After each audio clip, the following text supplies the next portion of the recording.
We're gonna hear it pop. Yep, just like home. Oh, there we go. Yeah, basically, here's my impression of what it's like in Texas.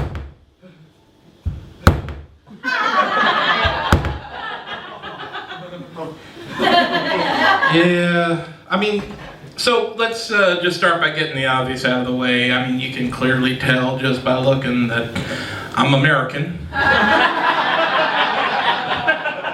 And I did leave Texas for London because of the gun violence. I mean, I just hate gun violence. I live in Lewisham now because I love knife crime.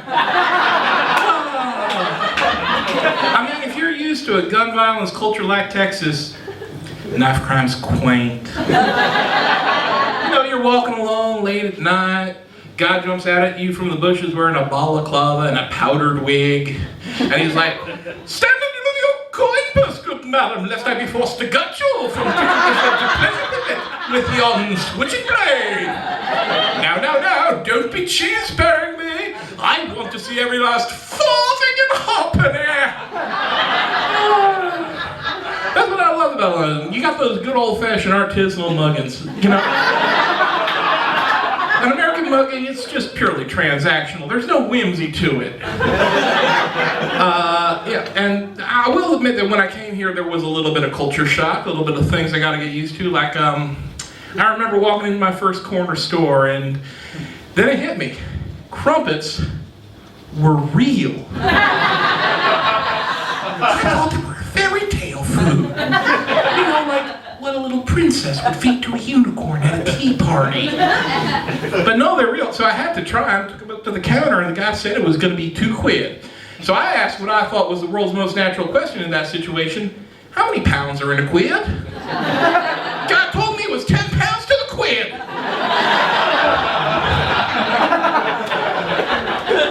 I don't shop there. I shop at Aldi now. There it's only 7 pounds to the quid.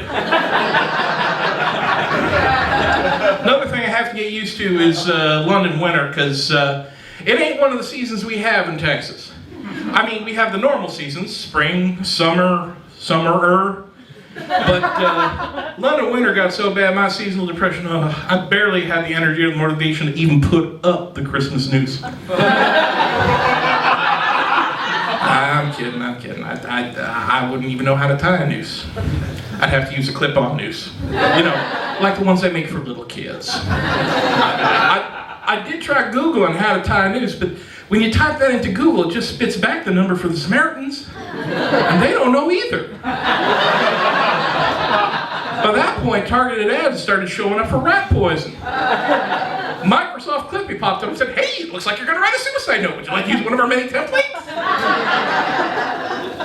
Oh, actually, my mental health has been doing a lot better since I last wrote that joke, and a lot of it has to do with about 6 months ago, I figured out that I'm a trans woman. And thank you. The Prime Minister would not agree with that reaction. Oh my God, Liz Truss. Let's just say that she's going to be in my prayers, specifically to deliver us from Evil Park. But yeah, so basically I come out to myself after 43 years of repression, and all of a sudden I got all sorts of things going on in my head that I got to deal with. My pronouns suddenly become she and her. My adjectives suddenly become overwhelmed and bewildered. Yeah, I mean, from an outside observer, it just seems sudden, although I've been questioning myself for a long time. But to everybody else, it was like I was just, you know, one day fighting the Batman, and then all of a sudden I fell into a vat of gender fluid and came out the other side as the Joker.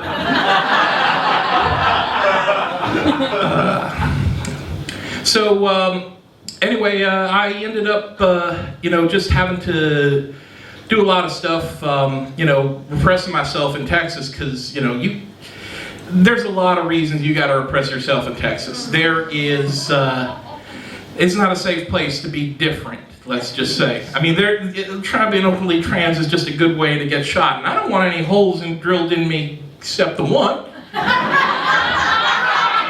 I I actually had a nightmare about that, like having to get it done by a Texas doctor. You're like sitting there up in the stirrups, and you know he's about 100 yards away at the firing line, wiping his glasses on his lab coat.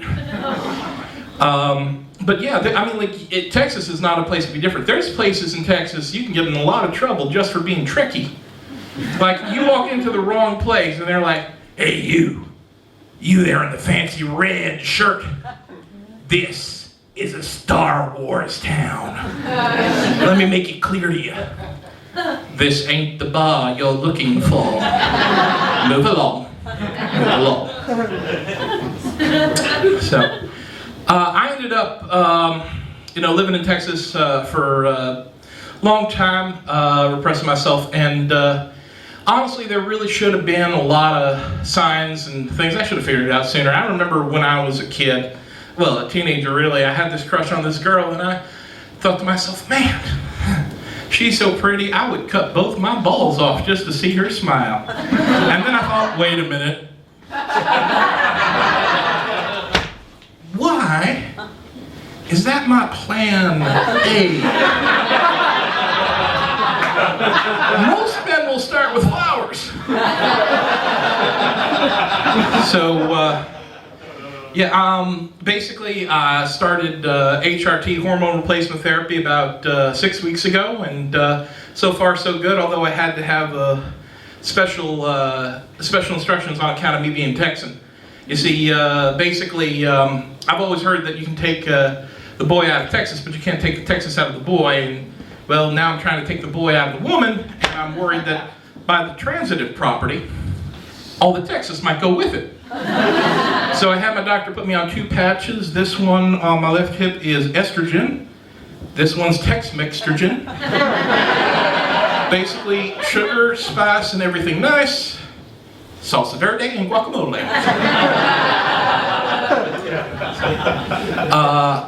So I will say that it is great to be able to say this, and I really am blessed.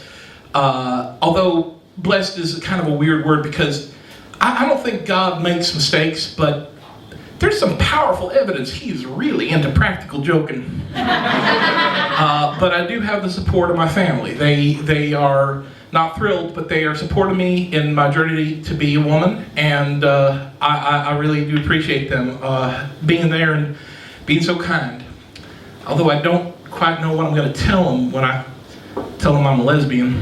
I mean, I can just imagine my dad now. Nobody in this family is going to get a vagina installed unless they intend to put tons of cock in it like the good Lord intended.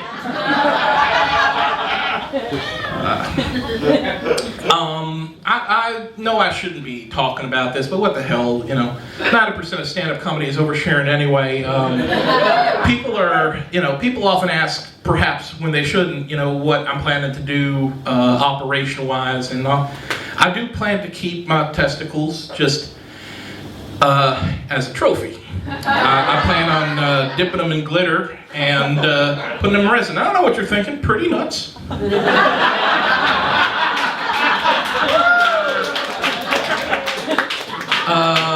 I mean, honestly, you really shouldn't be thinking about trans people's genitals anyway, because trans people's genitals, if you don't know this, they exist in a quantum state between you shouldn't know and you shouldn't care. And that quantum waveform does not collapse until you observe or interact with said genitals. It's the theory of genital relativity.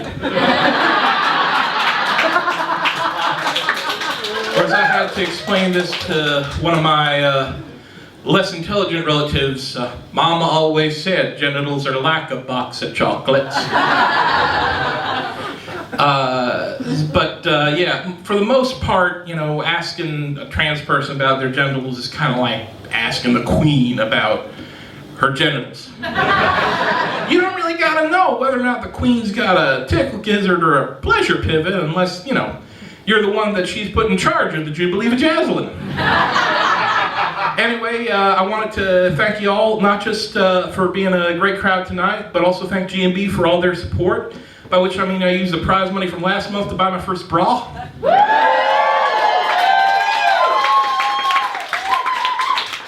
And I've been Kerry and Boyko. I hope you enjoyed coming out tonight as much as I have.